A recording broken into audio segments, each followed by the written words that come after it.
So I'm back. It has been a very long time since since my sample that I uploaded, literally a year ago from the time of starting to do this one. Um, Sorry about that, a little bit sick right now. Um, but yeah, so um, I've come back to do this project now that I have finally settled with a bunch of different personal things, classes, studies, and other such. And yeah, so I'm back to continue this project. And um, I guess as a note, I've been working with some software. This is the first large project I've been doing with Adobe Edition, and I have not had a lot of time to find out exactly how my voice will sound best. So for the first portions, it might seem a little bit different. Probably not as good as it could be, since I'm literally using a standard Apex mic, which is like $60. But well, the fact that you can hear me is the best part. So yeah, um, as it is, I will be continuing the Project Horizons. Um, well, attempt at the Project Horizons project that I wanted to do. And yeah, I know I will say a lot, but that is because I'm literally doing this completely on the fly. So, I guess here we go. Here's the full length of Chapter 22 of Project Horizons. Let us begin. Death. I've seen a lot of it. I've seen old death in fields of bones, where soldiers were left to decay, or dried up bodies stuffed in closets for centuries to mummify or rot. New death in the ponies I've shot, cut, smashed, or crushed. Casual death, as casual as blowing the head off a raider, because she's a raider. Merciful death, in a mare killing herself to escape the agony of dying in a wall. Sudden death, in a door crushing a stablemate. Slow death, in scavengers dying around flank. Meaningless death, in a mother getting run through for being mistaken for a long dead mare. And cruel death, in a comforting hug that transformed into a deadly embrace. Through it all, I've tried to find a line. I've worked to keep it to a standard. Struggled up the slippery slope. I'd only kill the bad ponies. I wouldn't kill the helpless ones. I'd do better. I'd be kind, be strong. I'd hang in beside my friends. I wouldn't allow myself to become an executioner. Now I'd returned home. It wasn't a perfect one. In fact, it was a pretty monstrous one. We'd done horrible things here, all of us. Every pony was compliant. But I took solace in the hope that all it would take was an outsider's view, a fresh perspective, and the mares of Stable 99 would realize their mistake. They would go out and become part of the world again. They'd work to make it better. Instead, they'd made it lunch.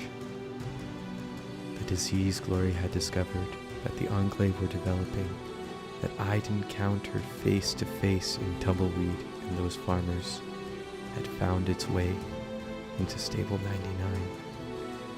The overmare, who I'd assumed dead and gone, had clearly become one of its first victims. Her laughing cackle rose higher and higher over the intercom as she pranced in front of the armored window, her pale legs covered in bites and sores as her bloody red lips curled in glee. My home had become a nightmare, Stable 99 had a population of 500 ponies. With one churn, a third of the known population of Hoofington had transformed into a mass of psychopathic killers. Worse, these were physically healthy, armed, organized, and relatively trained psychopaths. And they'd be hitting caravans and villages, no doubt bolstering the stable's armory with whatever they could take. Since I'd stepped into the wasteland, I'd struggled to find my virtue. Was it justice? Courage? Perseverance? Idiocy? I'd struggled against the wasteland so hard that it had become personified in a hallucination that seemed determined to test me and push me towards misery. Perhaps the dealer wasn't trying to break me though. Perhaps he'd been spending all this time trying to get me to accept the truth. My virtue is death. And right now, if the wasteland needed an executioner, I'd be a fucking executioner.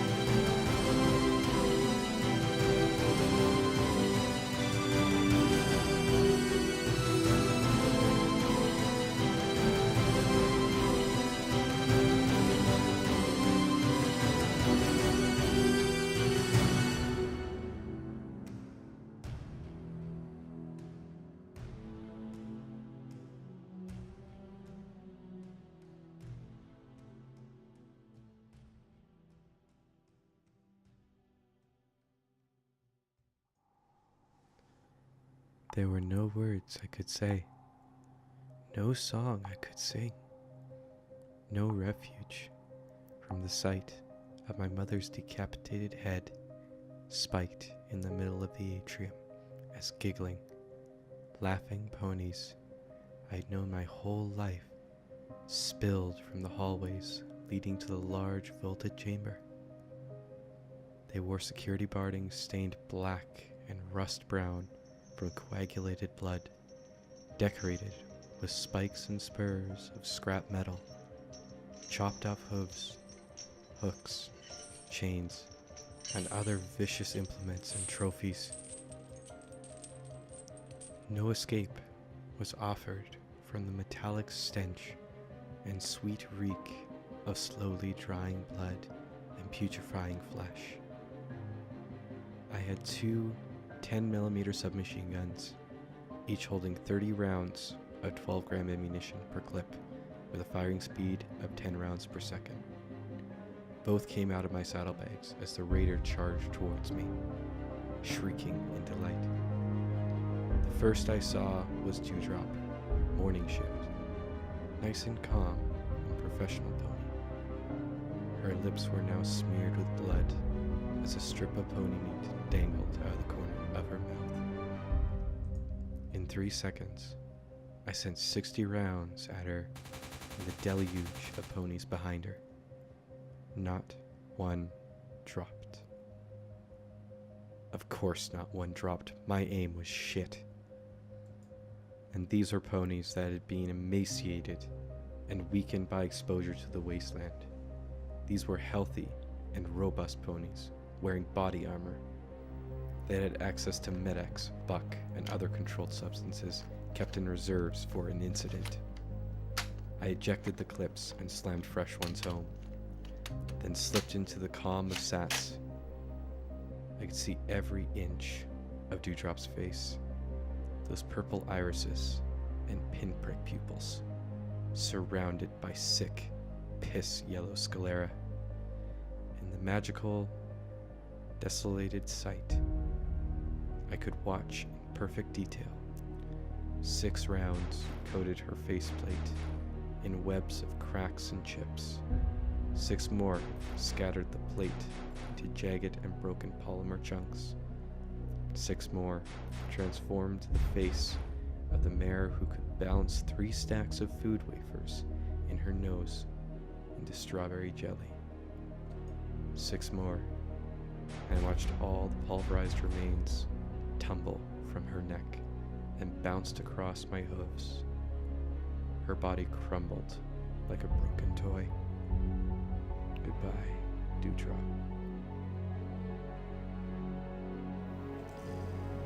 Blackjack, come back.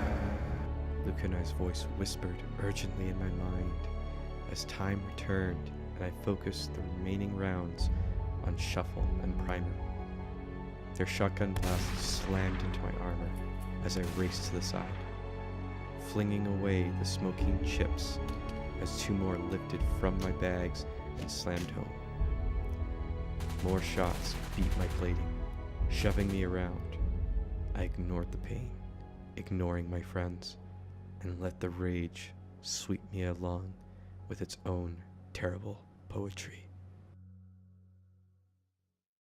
Pony, pony, rage resound in the stable underground. What a mortal hoof or horn could frame thy fearful symmetry? Primer staggered as the stream of bullets crushed and snapped her forelimbs, but still she came on. Shuffle raced round behind me, blasting at my combat armor. I felt her bones groan in protest as I rose on my hind hooves to meet Primer. Then we met, and I grappled with the mare who taught me firearms. Her head turning to bring her automatic pistol in line with my face. Blue and yellow eyes wide with glee and thrill as the hot, reeking barrel pressed against my cheek. 2 SMGs pressed their smoking hot barrels against her ribcage, and without blinking, I sent the remainder of the clips into her chest cavity. She folded against me, her jaw trying to work the automatic to take me with her. I dropped the exhausted SMGs and seized her weapon as life left the pony who taught me to never waste ammunition. In what hollow city or land did your spirit break so grand? How much pain did you endure to protect and land secure? I whirled as Shuffle reloaded her shotgun, the yellow unicorn mare fumbling with her ammo. Madness hadn't robbed her of that. She was always better on the dance floor than on the firing range. Her screaming laughter speckled the inside of her visor with the pink globs as I charged in. She ratcheted around as my magic scooped up Dewdrop's helmet and flung the bloody maroon contents against her visor. She shrieked, firing wildly blindly as she scrambled to lift her helmet's face shield with her hooves. She managed to get it up. She stared down the barrel of my gun as I stamped it against her eye and sent the bullet to obliterate a lifetime of amazing dance moves. Primer would have been so proud. And what friends and what love could lift your heart up above, and with your tears began to fall. What tricks held you in thrall? My friends were fighting behind me, screaming and shouting my name like distant ghosts beckoning me. More ponies were coming. Friends, acquaintances, rivals. Ponies I barely knew or recognized, save that we once shared a meal at the cafeteria or passed one another in the hallways from time to time. Sats recharged, and I slipped into it to put 3 automatic rounds into the mare that worked the cafeteria on evening shifts and always managed to slip a little more sugar than rations allowed. She staggered and twitched. Her eyes widened in expression of lucid wonder before I blew out her throat in arterial spray. More ponies were coming now, and they came with mad giggling and jeering cries. Their familiar faces stretched into caricatures of ponies I'd known. They tittered madly through the bloody grimaces as they advanced on me from both sides. I felt the distant, wet sensation of blood on the inside of my armor. I ignored it, like I ignored the screams of my friends, the frantic whispering in my mind, or the shuffle of cards within my soul. There were 500 ponies that needed killing. While the shotgun, while the flame, in what torn birth your shield, what rifle, what dread eye, guides your bullets as they lie. My friends fought in a knot behind me.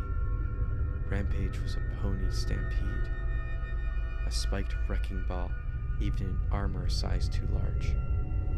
She was as strong as 10 ponies, but she had 10 blasting her and 10 more shoving back against her armored size.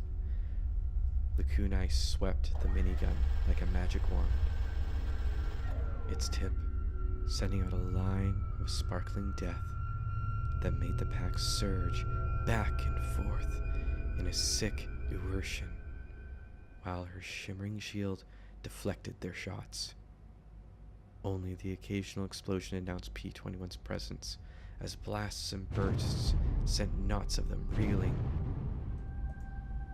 But they had potions protecting them from enervation by the stable's shielding, and I watched bloody holes close as they drank and rallied.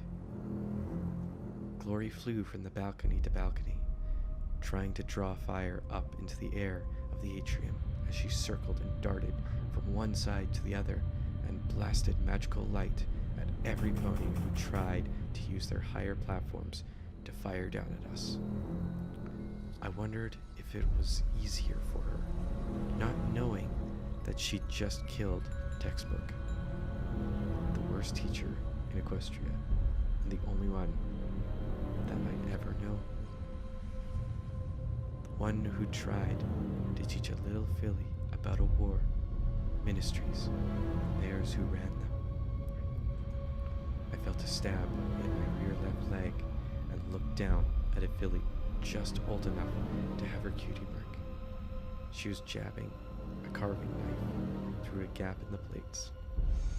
I looked into her wild, diseased eyes, wondering what her name was. What was her job in 99? Who was her mother? Was she on evening shift?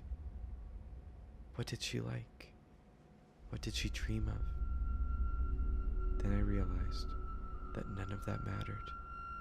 I brought the dragon claw across her unarmored throat like it was water. She looked down in confusion at her own blood spattering across her forelegs. Then she looked at me as she gazed unfocused, the knife slipping from her slack mouth. Yes, that's your blood, sweetie. And then her eyes half closed as she curled up for an endless nap. When your guns and pistols roar and promise doom and death in store, do you smile your work to see? Do you kill to be set free? I was failing, falling. There were too many in the room, all armed, all armored, all family. They rolled in front of me in a wave, their own sats guiding shots, cutting me like knives as I struggled onward. My shotgun roared, the barrel now glowing a cherry red. Angles, one of the structural engineers, slammed into me wearing cobbled-together armor from her workshop. The spikes plucked at the holes in my armor as she bit at my throat. I'd cheated off her math homework for years. She'd known. She never hid it.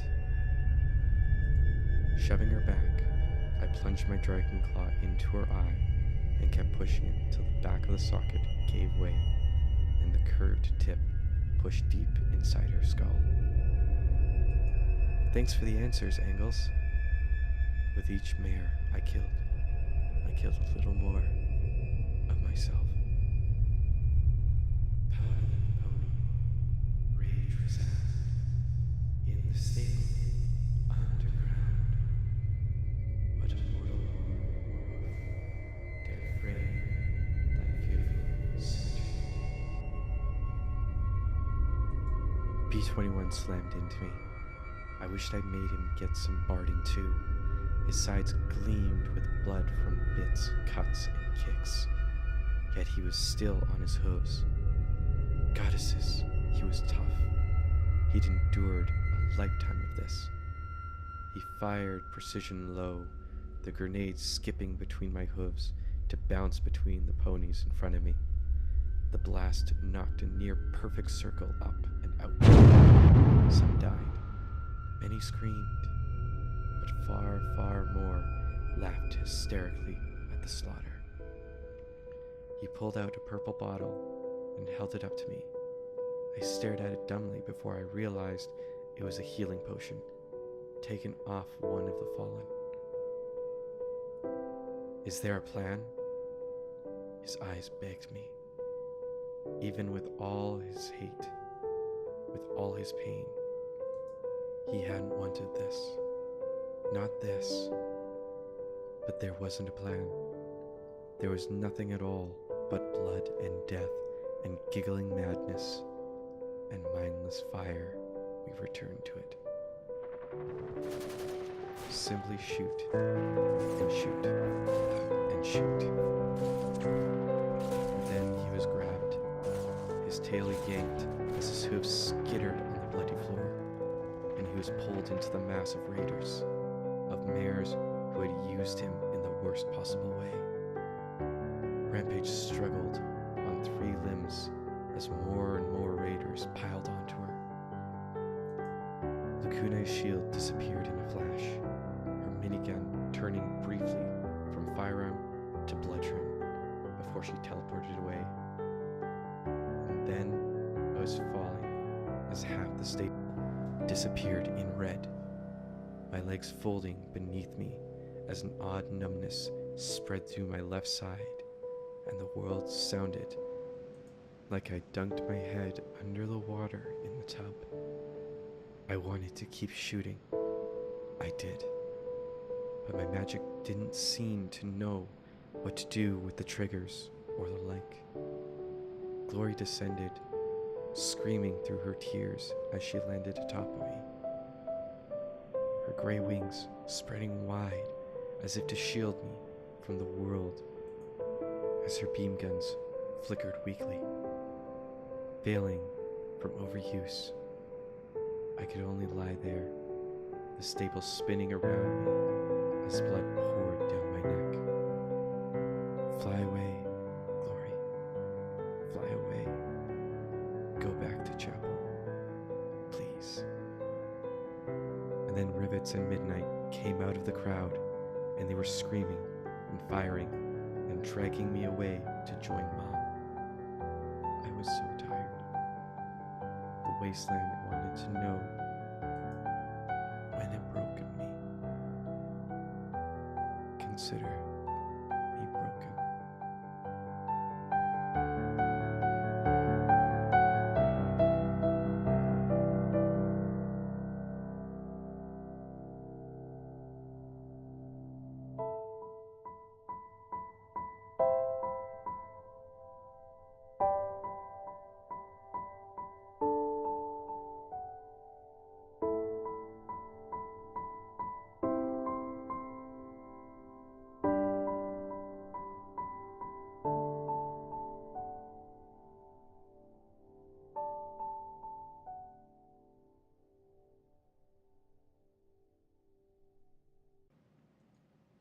Hey guys.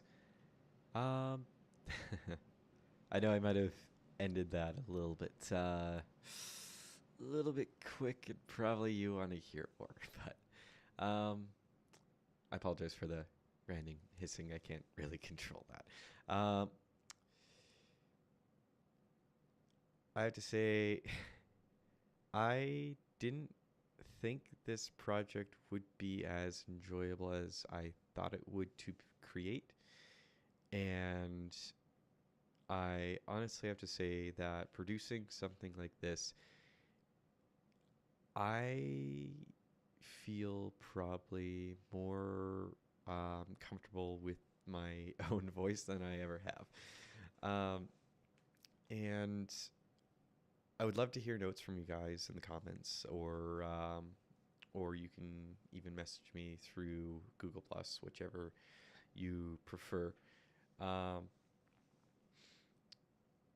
a lot of the music comes from a person named Matty Capelli. He's an amazing, amazing creator. And he'll have a link down in the description. Please go and give him some appreciation because this would not sound even close to what it is without him.